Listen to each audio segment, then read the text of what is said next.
The 1953 Hudson Jet is a fascinating chapter in American automotive history, a story of ambition, innovation, and ultimately, a cautionary tale about market misjudgment. Produced by the Hudson Motor Car Company, the Jet was the company's bold entry into the compact car segment, a market that was only beginning to take shape in the early 1950s.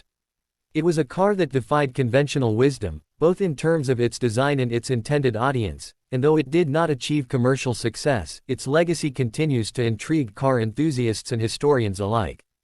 At a time when American cars were growing larger and more flamboyant, Hudson's decision to develop a compact car was an unusual move. The company had built a strong reputation for powerful, stylish vehicles like the Hornet, which was dominating stock car races. But Hudson's president at the time, A.E. Barrett, believed that the future of the American car industry lay in smaller, more affordable vehicles.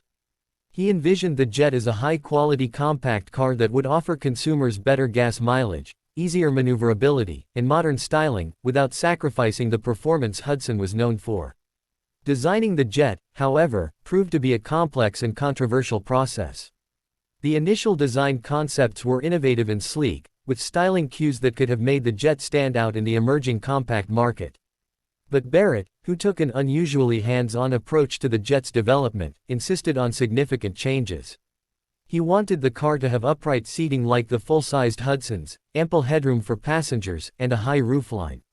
These decisions ultimately led to a boxy, somewhat awkward appearance that many felt lacked the sleekness of the competition. Critics and consumers alike were left underwhelmed by its aesthetics, a problem compounded by the car's relatively high price point. Despite its controversial design, the Jet was by no means a poorly engineered car. It came with a 202 cubic inch inline six-cylinder engine that was robust and efficient. The engine produced around 104 horsepower in its base form, and up to 114 horsepower with the optional, twin-H power, dual carburetor setup, an impressive output for a compact car of its time. The Jet also featured unibody construction, which contributed to a lighter weight and better handling compared to many of its competitors. Hudson had developed a reputation for solid engineering and performance, and in these areas, the Jet upheld that standard. One of the Jet's most interesting features was its use of the twin-H power setup, borrowed from the successful Hudson Hornet. This allowed the small car to deliver performance that could rival much larger vehicles. In fact, with this setup, the Jet was considered one of the quicker compact cars on the road. Hudson marketed the Jet's performance capabilities heavily, hoping to capture younger buyers and those interested in sporty driving. But the compact car buyer of the 1950s wasn't necessarily looking for performance, most were more interested in practicality and economy.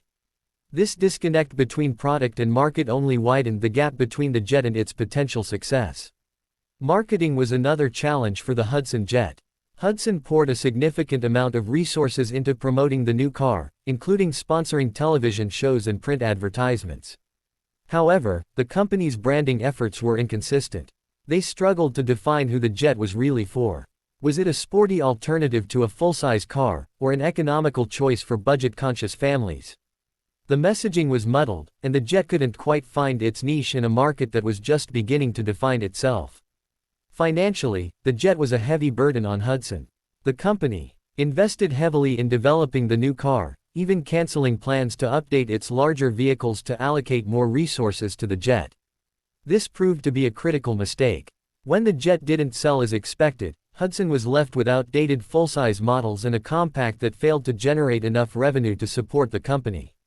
Production of the Jet lasted only 2 years, from 1953 to 1954, and less than 36,000 units were sold during its short lifespan. The failure of the Jet had long-reaching consequences. By 1954, Hudson was struggling to remain independent. The company eventually merged with Nash Kelvinator to form American Motors Corporation, AMC, marking the end of Hudson as a standalone brand. Many historians believe that the financial strain caused by the Jet's development accelerated the need for the merger. In hindsight, had Hudson chosen to modernize its successful full-size cars instead, its story might have ended differently. Yet, for all its shortcomings, the Hudson Jet has become something of a cult classic. Collectors appreciate its rarity, and the twin-H power versions are particularly sought after for their performance heritage. Its unibody construction and advanced engineering make it a fascinating example of early compact car design. The Jet's story is also a reminder of the risks involved in innovation, how bold ideas, even if well-intentioned, can misfire if they don't align with consumer needs. Looking at the Jet today, it's easy to see both its flaws and its potential. The car was ahead of its time in some ways, particularly in terms of performance and construction. But its styling, pricing, and marketing failed to resonate with the audience it needed most. It's a textbook example of how even the most forward-thinking engineering must be balanced with market understanding and strategic branding. In the broader context of automotive history, the Hudson Jet is significant not because of its success but because of what it represents. It symbolizes a moment when an independent automaker tried to redefine the American car, and in doing so, sacrificed its own future. It serves as a valuable lesson for today's car manufacturers, especially those venturing into new technologies and market segments. Innovation must always be married to market insight, and companies must never lose sight of their core strengths. Today, the 1953 Hudson Jet stands as a rare and intriguing artifact of its era. It captures a transitional moment in the automotive world, just before compacts became a staple of American roads. The Jet may not have changed the world, but it certainly tried, and for that, it remains a vehicle worth remembering. Whether admired for its engineering or lamented for its missed opportunities, the Hudson Jet is a car that tells a story far bigger than its compact size.